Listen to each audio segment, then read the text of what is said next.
Como ajudar o seu pequeno perfeccionista? Como não entrar em conflito desnecessário com ele?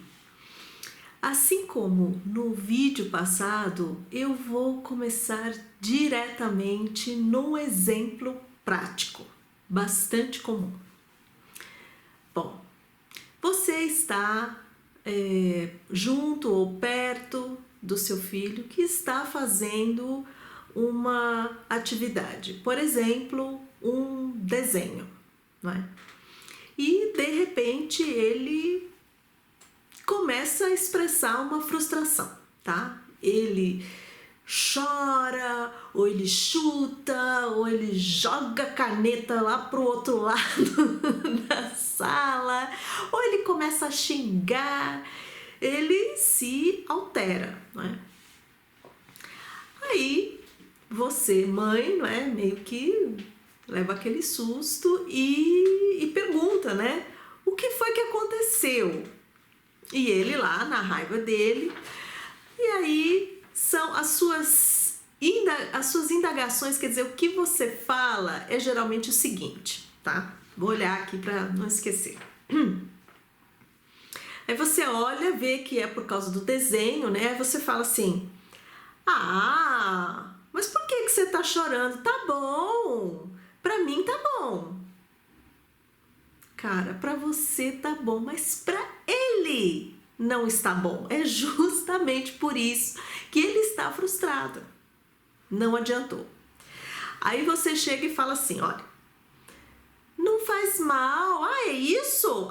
Não faz mal. Ninguém vai perceber. Ele percebeu.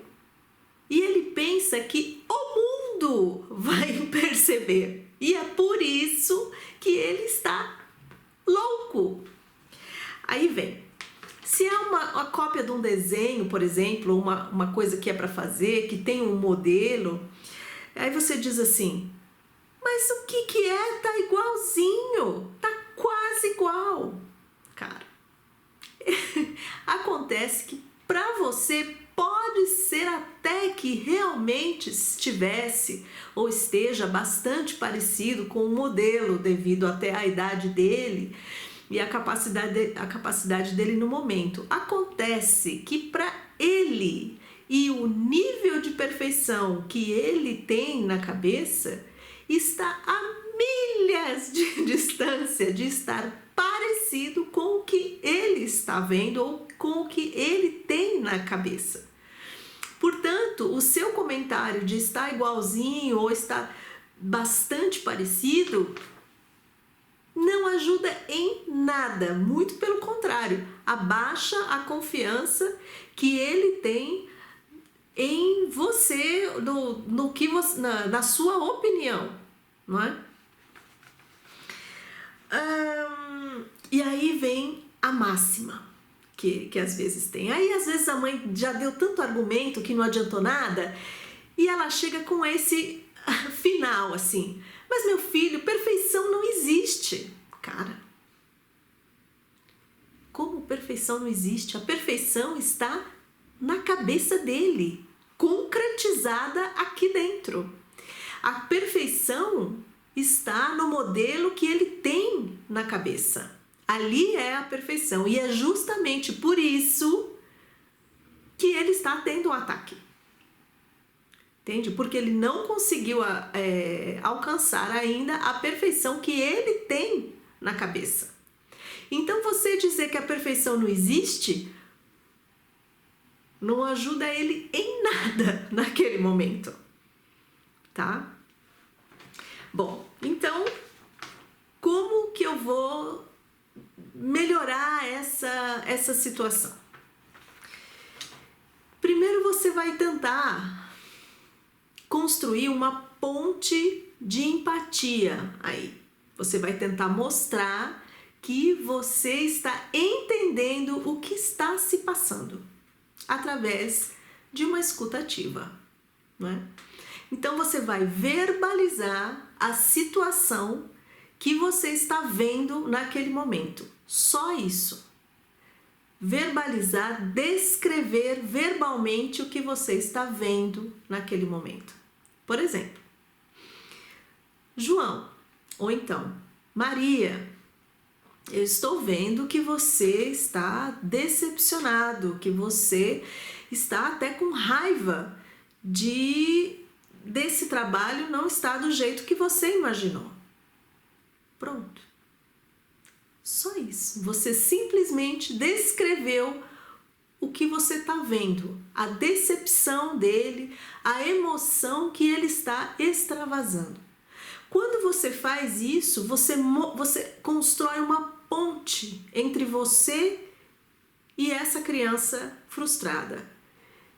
Dentro dele está comunicando: ah, ok, tem alguém que está me entendendo, ok? Ela começou a me entender. A partir daí,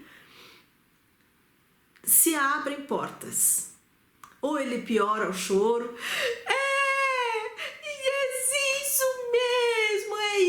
Isso não ficou bom. A partir daí, então, ele se sente compreendido e ele vai extravasar a frustração dele. E esse extravasar a frustração é a forma dele já se acalmar. Não é? Ele vai dizer para você o que ele achou que não está bom. Se ele não disser, depois de você comunicar, de você construir essa ponte da comunicação, aí você pode fazer outras perguntas de forma aberta. Por exemplo, o que é que você acha que pode melhorar aqui? Ou, como eu posso lhe ajudar? Né? São perguntas que abrem para ele poder dar a opinião dele, para ele poder se expressar. Ok? Outra coisa que ajuda também a criança perfeccionista é você conversar com ela, por exemplo, sobre obras que demoraram muito a virarem perfeição, a serem terminadas. Por exemplo, a Catedral de monumentos bastante conhecidos, né? Por exemplo, a Catedral de Florença, que demorou 300 anos para ser acabada, não é? Então, levou várias gerações, não é? Então, o ideal de como seria o bonito, como seria a perfeição, ia passando, então, de pai, filho, avô, neto e assim por diante, por várias e várias gerações, até que um dia ela se tornou acabada e considerada perfeita, de acordo com o que o primeiro mais ou menos imaginou. Ou seja, que a perfeição é uma ideia e que essa ideia pode demorar bastante para ser concretizada. Não é? Que o importante é passo a passo a melhoria. Isso é uma ideia. Outra coisa é conversar sobre a perfeição na imperfeição. Então, por exemplo, a Nona Sinfonia de Beethoven, que é inacabada, ou seja, ele não conseguiu, o compositor, né, ele não conseguiu terminá-la da forma como ele talvez imaginou. E mesmo assim é uma obra perfeita, ela é perfeita na sua imperfeição, no que ela está acabada. Outra coisa, outro exemplo de perfeição na imperfeição seria a assimetria.